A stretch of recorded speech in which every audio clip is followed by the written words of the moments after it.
Swung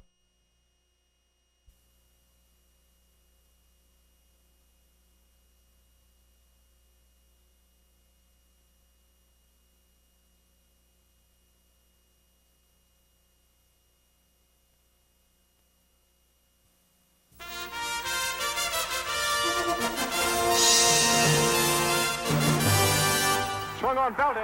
It's a long one. Deep in left center. Back for Gianfrido. Back.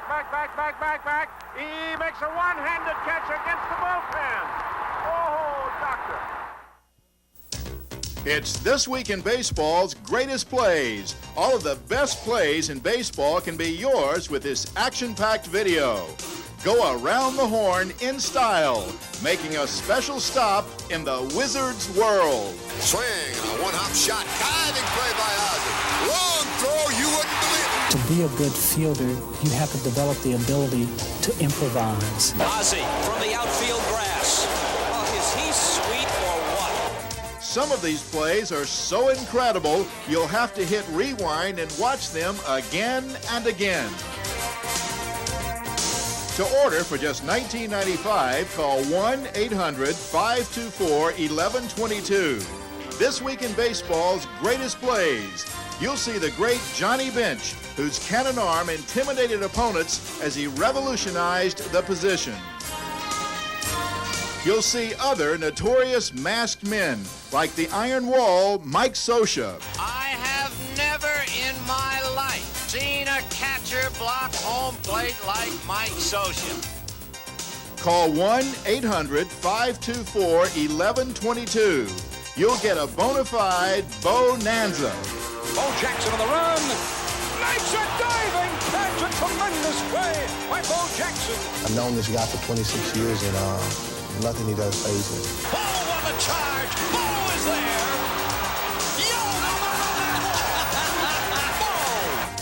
Bo's not the only one who knows great action. You'll see many high-wire acts, including some daredevils who laugh in the face of danger.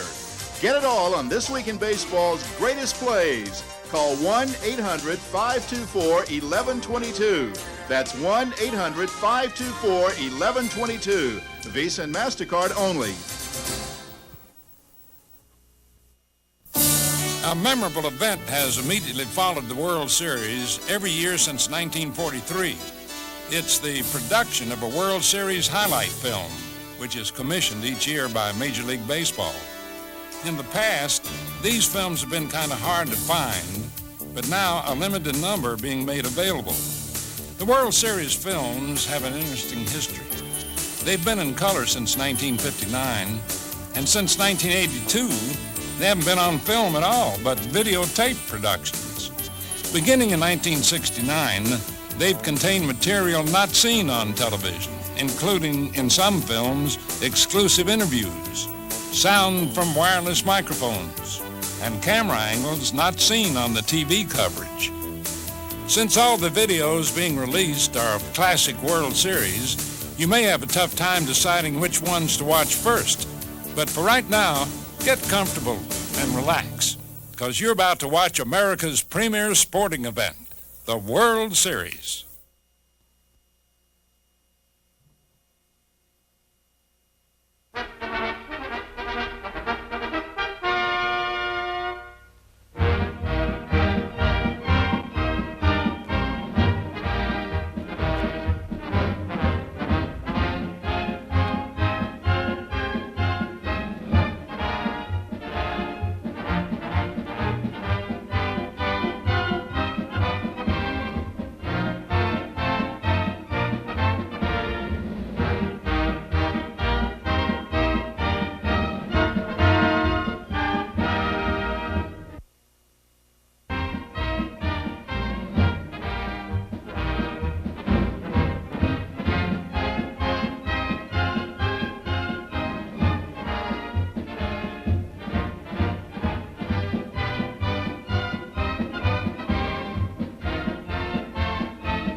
52nd World Series will start in Yankee Stadium.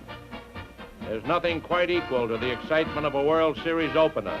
The big question, will the Dodgers finally conquer their World Series jinx?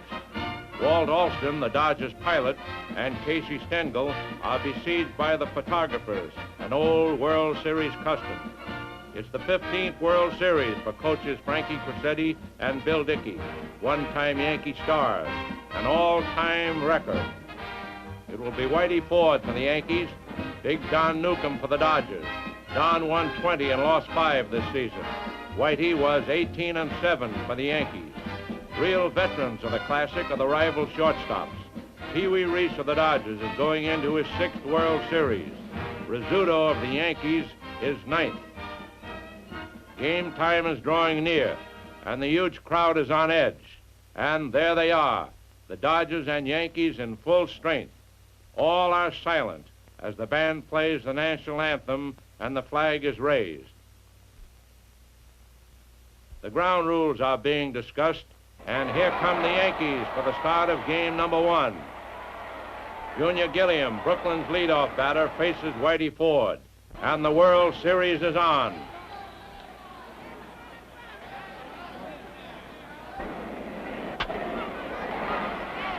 Ford takes Gilliam's grounder for an easy out at first. Carl Furillo, who had hit a homer for the Dodgers' final run in the 1953 series against the Yankees, does it again, knocking the ball into the right field seats to open the second inning.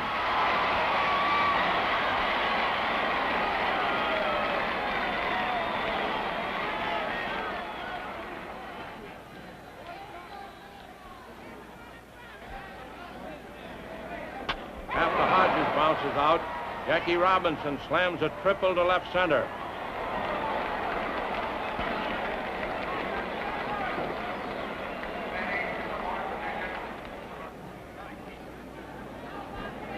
With the infield playing in, Zimmer pops a single back of second, scoring Robinson for a 2-0 lead. In the Yankees' half of the second, Joe Collins walks with 1 out, bringing up Elston Howard. In his first World Series time at bat, Howard smashes a homer to left for 2 runs that tie the score.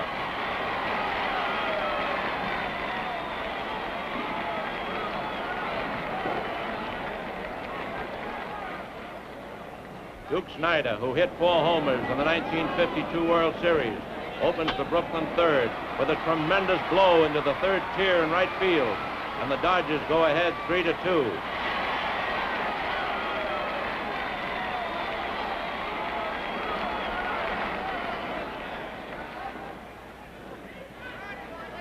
After the Yankees tie the score in their half of the third, the Dodgers put 2 on base in the 4th. But Billy Martin stops Reese's hard shot and turns it into a side retiring double play.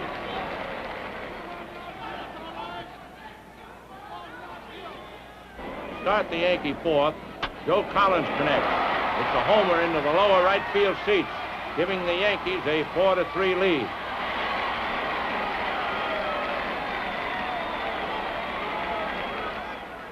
With 1 out in the 6th and the Yankees still holding their lead, Berra singles to right.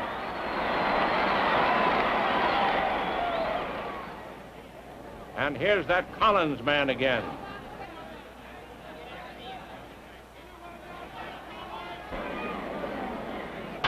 There goes the ball, with Duke Snyder in pursuit.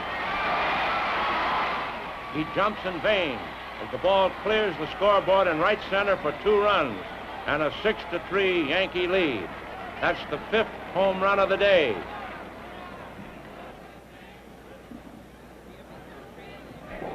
Newcomb's in trouble again when Martin lashes a triple over Gilliam's head. And that's all for the big right-hander.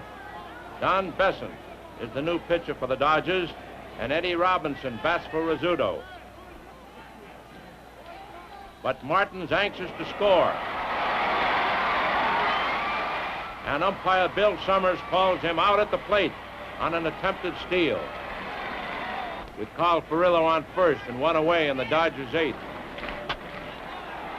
Gil McDougall boots Jackie Robinson's hard smash, putting runners on second and third. On Zimmer's sacrifice fly to Noren, Furillo scores and Robinson races to third.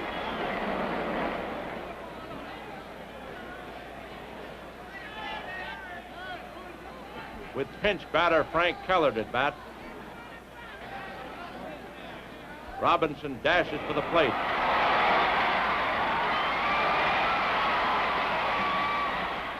It's close, and umpire Summers calls him safe on the daring maneuver, but Yogi Berra doesn't think so.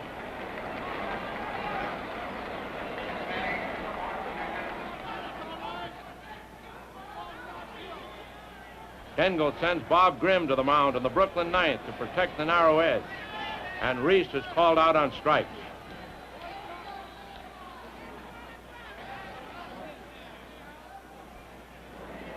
The tying run is on when Snyder singles to right.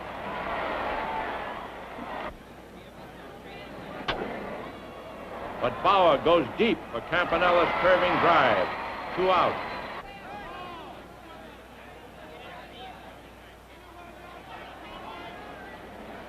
Furillo fans on a high outside pitch, and the Yankees win this first match of the 1955 series, 6-5. The gigantic crowd, 63,869, lives up this big moment in riotous applause. In this battle of home runs, Joe Collins is the hero, and Casey Stengel lets him know it.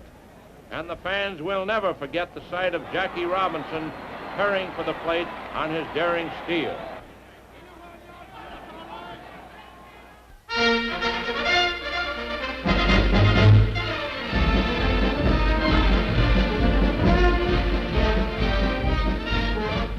Yankee Stadium is jammed for the second game. Billy Lowe's is Brooklyn's mound nominee.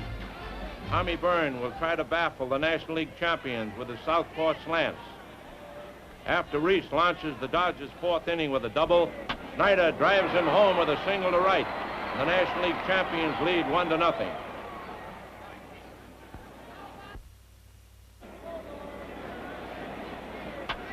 McDougall starts off for the Yanks in their half of the fourth with a hit to right. Noren smash on the ground is straight at Hodges, and it's a double play. Berra singles to left.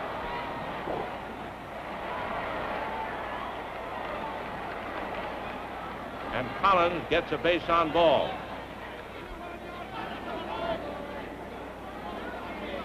Howard singles to left, scoring Berra.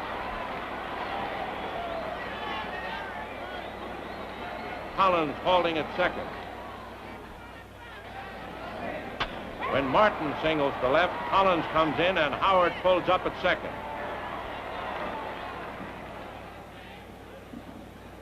Eddie Robinson bats for Rizzuto. And is hit in the back, filling the bases. Jerry Coleman runs for Robinson. And this brings up Tommy Byrne, one of the best hitters among the pitchers. He slashes a single over second, scoring Howard and Martin for a 4-1 Yankee lead. Don Besant replaces Lowe's.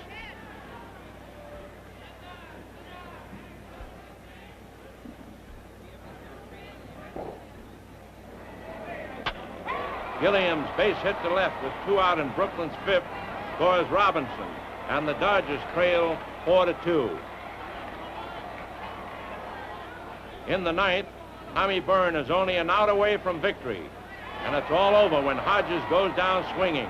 The Yankees win 4-2 and lead in the series 2-0.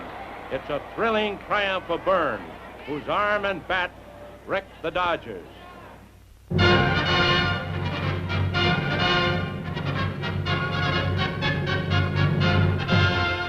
For the third game, the series moves across the Brooklyn Bridge to historic Ebbets Field. Commissioner Ford Frick, the only man in the crowd who must be impartial, is present with Mrs. Frick. But here are two gentlemen who definitely have a rooting interest. President Will Harridge of the American League, and Del Webb, co-owner of the Yankees. Manager Alston of the Dodgers calls on his young southpaw, Johnny Podres. The assignment is the most important of his life, and it also happens to be his 23rd birthday. Manager Stengel of the Yankees, eager to maintain his winning momentum, counters with the speed-balling right-hander Bullet Bob Turley.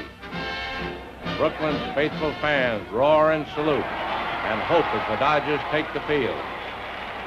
After Podres retires the Yankees in order in the first inning, Turley has trouble with his control and Reese walks.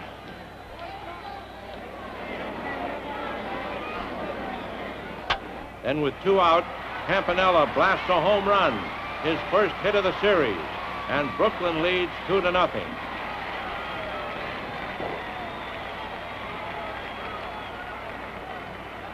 Mantle is leadoff man in the second inning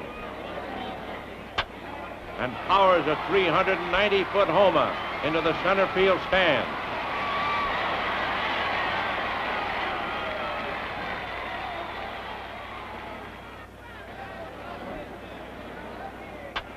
Bill Skowron keeps the rally rolling when he doubles.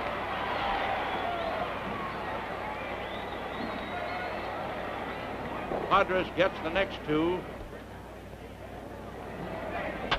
Then Rizzuto singles to left, and Skowron heads for home with a potential tying run. Campanella receives Sandy Amoros's throw in time for the play at the plate. Skowron knocks the ball out of Campanella's hand as they collide and scores the tying run. In the last half of the second inning, Jackie Robinson singles after 1 out.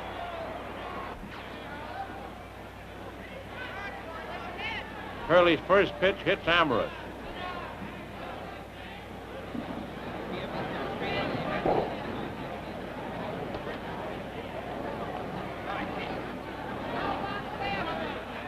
A moment later, the bases are loaded, and Podres' bunt eludes Turley for a hit.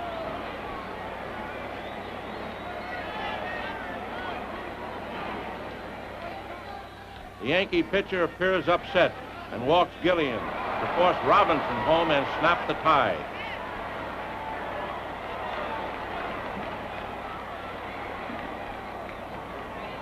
Manager Stengel comes out of the dugout, and after a brief huddle with Turley, calls Tom Morgan in from the bullpen.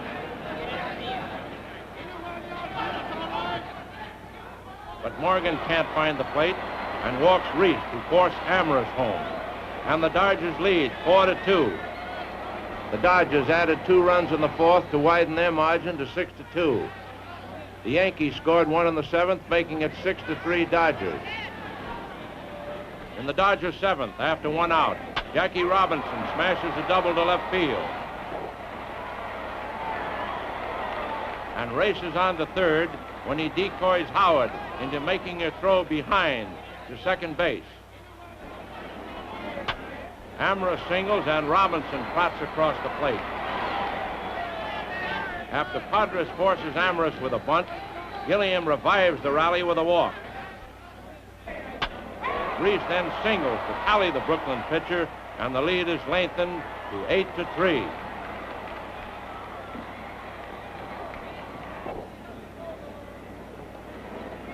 Skowron opens the Yankee 9th with a base hit. Podres gets Howard on a pop fly to Gilliam.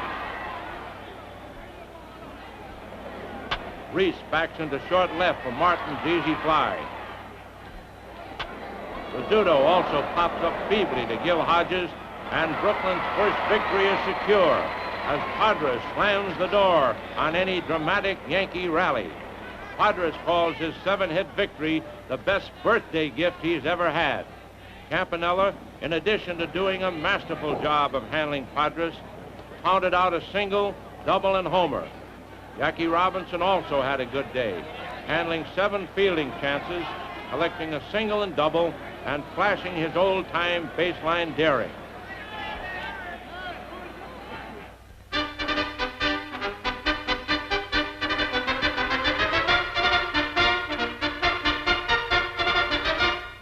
Convinced that their beloved Dodgers are back in the thick of contention again, More than 36,000 fans fill Ebbets Field for the fourth game. Interest has heightened everywhere, as evidenced by the swarm of photographers. The press box, of course, will be bulging as usual, with newspapermen from all sections of the country. Among the early arrivals is Lou Perini, president of the Milwaukee Braves.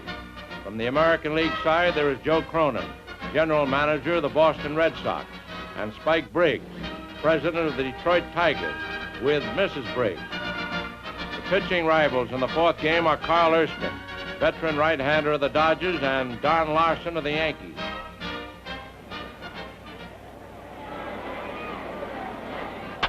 In the first inning, McDougal, second Yankee at bat, smashes a 375-foot homer deep into the lower left field stand.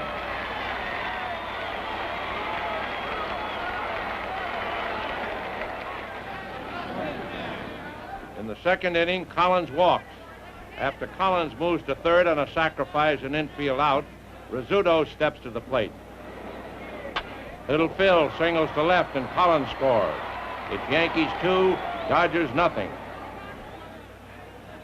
Amorous walks to open the Dodgers third. With one out, Gilliam sends Amorous in motion with a hit-and-run signal and comes through perfectly with a double down the left field line. The fleet-footed Amorous scores all the way from first. The score is now Yankees 2, Dodgers 1.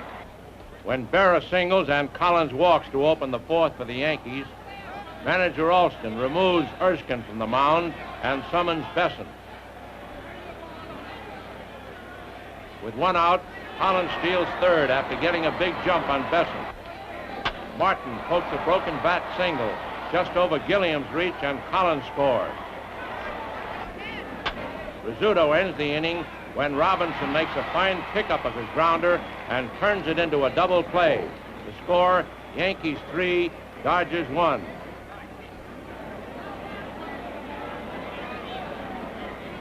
Campanella leading off for Brooklyn in the last half of the fourth. Clouts a homer into the left field seat, his second in as many days.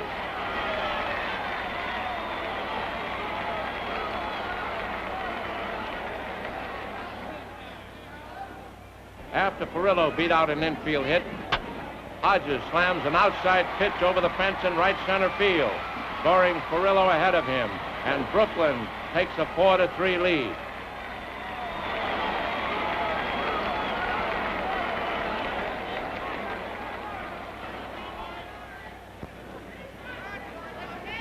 In the fifth, Gilliam opens with a walk and promptly steals second. After Larson gets behind on Reese with a 2-ball, no-strike count, he is relieved by Johnny Cooks.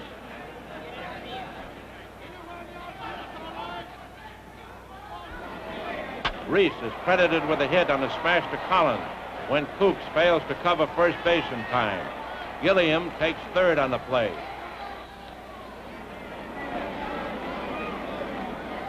Duke Snyder pulls a home run over the right field screen and scores Gilliam and Reese ahead of him.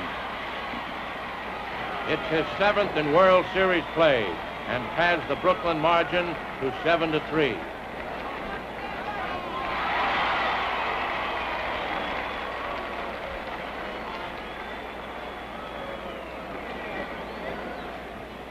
Clem Labine, who entered the game in the 5th, yields 2 Yankee runs in the 6th.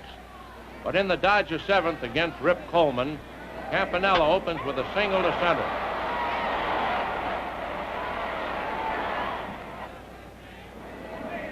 Perillo follows with a base hit off the wall in right center, and Campanella goes to third. Hodges slashes a single to center, and Campanella scores.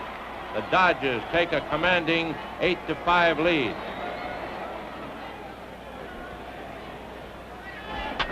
In the 8th, Skowron rifles a sinking liner to right center, and the Duke makes a brilliant one-handed stab.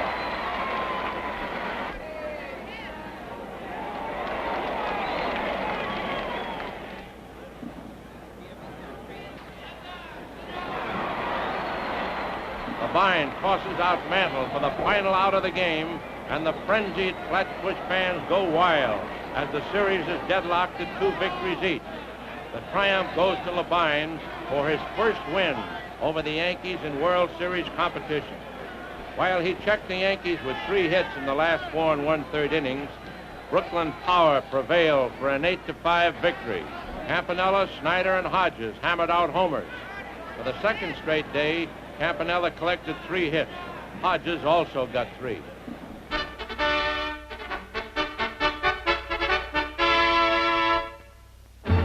With the series all even again, the 5th game is a vital one. Thoroughly enjoying the comeback of the Dodgers is National League President Warren Giles. Another prominent National Leaguer, owner Horace Stoneham of the Giants, is present along with Bill Rigney, successor to Leo DeRocher as manager of the Giants. Among the early arrivals is George Weiss, capable general manager of the Yankees. Chatting about strategy in the critical game ahead are 2 Brooklyn coaches, Billy Herman and Jake Pitler. The opposing starters of the 5th game are Bob Grimm of the Yankees and Roger Craig of Brooklyn. In the Brooklyn second, with 1 out, Hodges drills a single past McDougal. Jackie Robinson lines to Rizzuto for the 2nd out.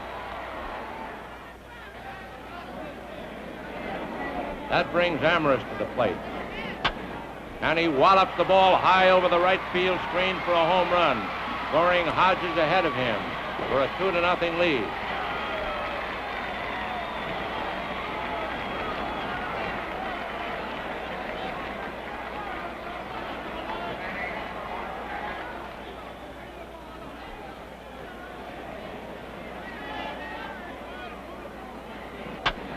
The Dodgers seem to have found the homer range again. In the 3rd inning, Snyder belts one over the right field fence.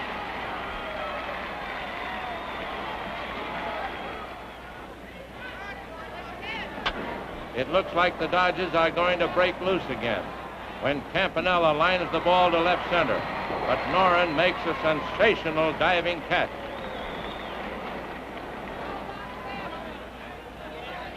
At the end of the 3rd, it's Brooklyn 3, Yankees nothing.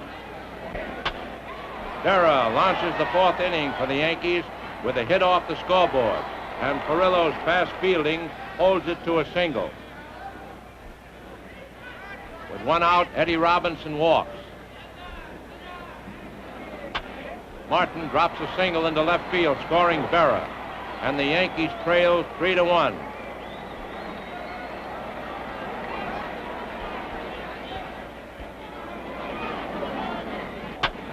Duke Snyder slams another home run over the scoreboard in right center in the 5th inning to give Brooklyn a 4-1 lead. It's his 4th circuit smash of the 1955 series and his 9th in World Series competition. Manager Stengel sends Bob Serb to the plate to bat for Grimm in the 7th. And he hammers a home run into the left field seats. This was World Series home run number 100 for the Yankees. Craig appears a bit upset.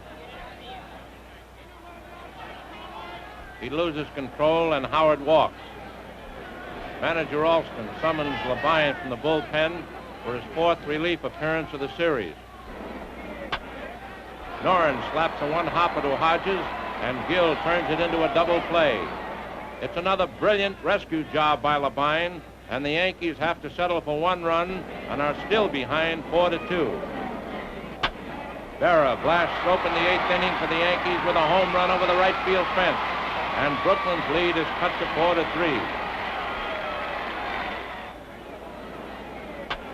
With 1 out, Eddie Robinson singles to the right field corner, and Tom Carroll runs for him. That puts the tying run on base. Martin grounds to Jackie Robinson to start the 3rd double play of the game for the Dodgers. In the bottom of the 8th, Bob Turley, who struck out the side on the 7th, is pitching. Perillo opens with a hit off Martin's glove. The Dodgers are anxious to get an insurance run, and Hodges moves Perillo to second with a sacrifice bunt. Robinson drives a ground single into center field, and Perillo scores to lengthen Brooklyn's lead 5-3. Stengel calls on Andy Carey to try to get a rally going in the 9th for the Yankees. but Carey rolls out. Robinson to Hodges.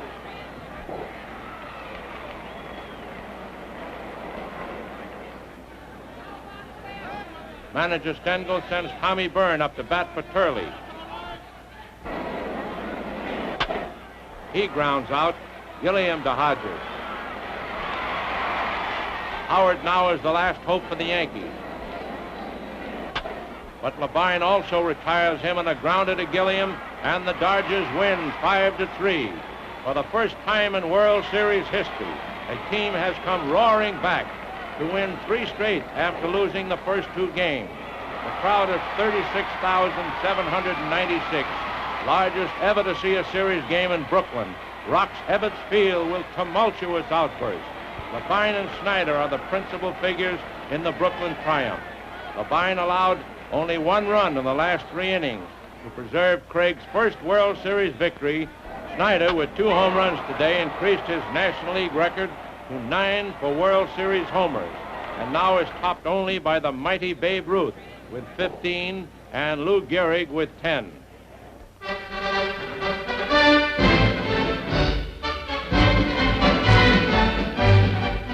For the 6th contest, the Subway Series rivals are back in Yankee Stadium. And now the Yankees are in an unfamiliar role. They are back to the wall with the Dodgers just 1 victory away from the World Championship. Walter O'Malley, Dodgers president, and his guests arrive early. He is beaming with confidence that his team finally will take the measure of the Yankees. Commissioner Frick greets Private Ray Rosenbaum and Airman Second Class George Morgan, who won the Stars and Stripes poll as the most valuable service players in Europe and made the trip under co-sponsorship of A.G. Spaulding. Duke Snyder, who so far has been the standout hitter of the series, looks over his assortment of Louisville sluggers that have been destructive to Yankee pitching. It will start as a southpaw duel between Whitey Ford of the Yankees and young Carl Spooner for Brooklyn.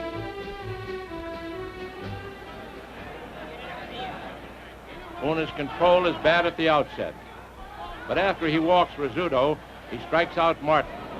However, on the 3rd strike, Rizzuto breaks fast and steals second. It's the Scooter's 10th World Series theft. McDougald walks. Then Berra bounces the single over Spooner's head and just out of Gilliam's reach. Rizzuto scores and McDougald races to 3rd. Bauer singles to left, scoring McDougald, while Berra stops at 2nd.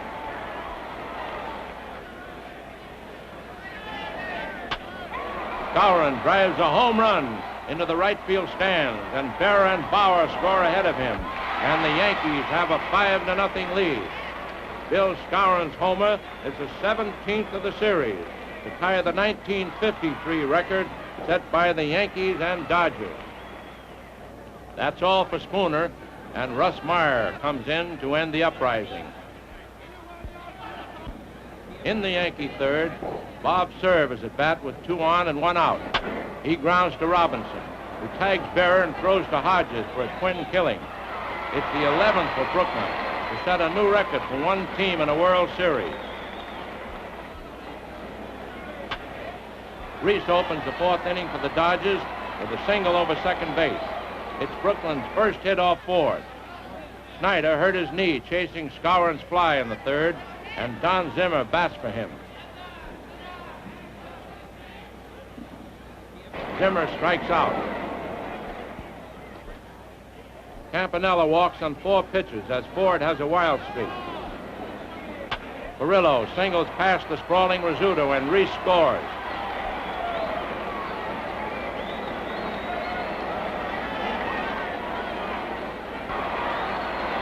And that's all the Dodgers get out of it, and they trail 5-1. Meyer holds the Yankees in check. In the 6th, Ford taps a roller down the 3rd baseline, and the Brooklyn pitcher makes a beautiful play to throw him out. It's still 5-1 going into the 8th inning, and Ford actually seems to be getting stronger. He starts by fanning Zimmer. Campanella grounds out to Rizzuto. Murillo goes down swinging. In the ninth, Hodges bounces to Rizzuto for the first out.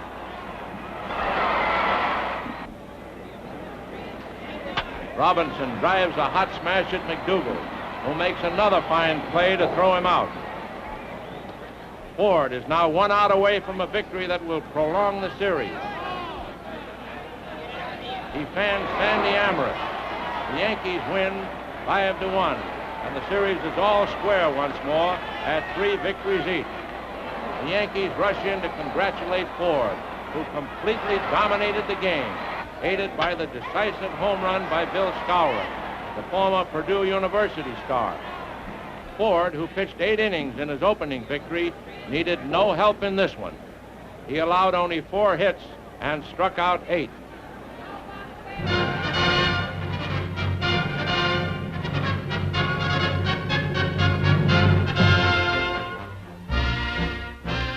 This is the big one. The Yankees and the Dodgers are all even, 3-3. Walt Alston talks to his players in their dressing room before sending them out on the field for the showdown with the Yankees. Alston talks with his youthful pitcher, Johnny Padres. Casey Stengel takes time out for a brief chat with Mrs. Stengel. Another enormous crowd jams the stadium for the climax. Padres and his pitching opponent, Tommy Byrne, warm up for the big test. Little Phil Rizzuto will set a record today by playing in his 52nd World Series game. The huddle at the plate is a signal that the action's close at hand. The game's on.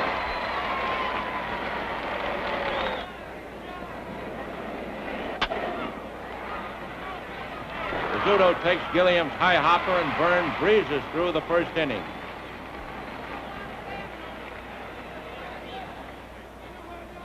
With Rizzuto on first and 2 out in the Yankee third, Martin singles to right. Rizzuto halts at second.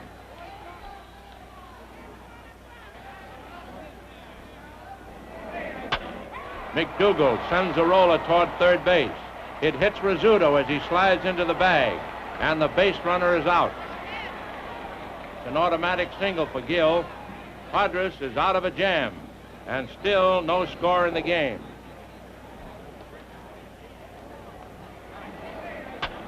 One out in Brooklyn's fourth. Campanella doubles to the left field corner for his team's first hit.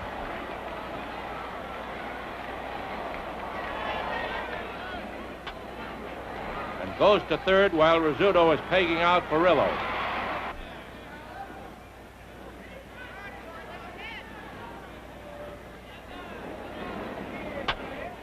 Campanella comes home when Hodges singles to left, and the Dodgers are out in front, 1-0. Berra, who has been a continual threat at the plate with 9 base hits to his credit, opens the New York fourth with a fly to short left center, and it drops for a double between Gilliam and Snyder. But Padres mows down the next 3 Yankee hitters. The Dodgers are still on top 1-0 when Reese singles to center at the start of the 6th. They play for another run as Snyder bunts to Byrne, but they're both safe when Skowron loses the ball while tagging Snyder.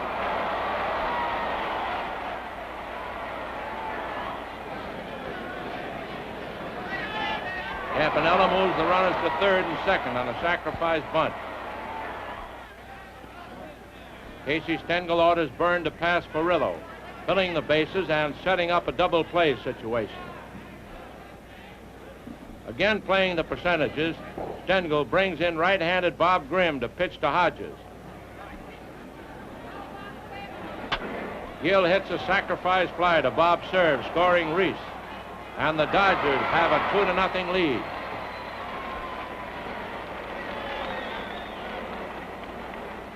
At the beginning of the Yankee 6th, Gilliam moves from left field to second base, and Sandy Amherst comes from the bench to left field. Billy Martin leads off with a walk.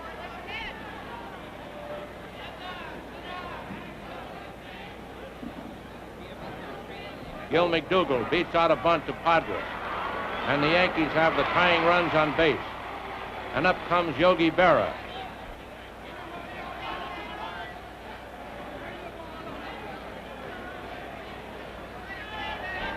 There goes the drive down the left field line, and Sandy Amorous races for the ball, sticks out his glove just in time and makes the catch. And McDougal has rounded second base. He throws to Reese, and Reese's peg to Hodges doubles McDougal at first. Let's have another look at that spectacular play.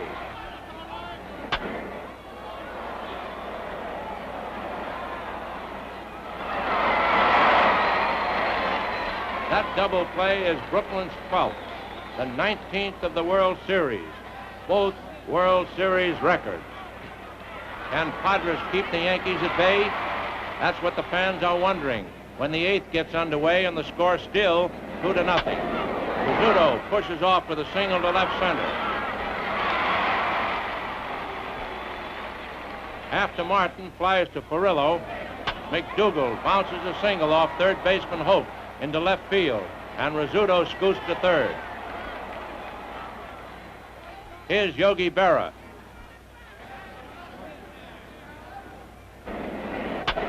With the count 3-1, Berra lifts a fly to Perillo. It's so short that the runners hold up. Now it's dangerous Hank Bauer. But with the count 2-2, Hank strikes out on a high hard one. The fans give the kid southpaw an ovation after Johnny Padres' exhibition of courageous clutch pitching. The score, it's still 2-0 as the Yankees come up in the 9th. Bill Skowron bounces to Padres, and Johnny finally makes the throw to first after the ball stuck in his glove. Bob Serve sends an easy fly to Amorous, and the Dodgers are only 1 out away from their first World Series title. Padres looks like the coolest person in the stadium.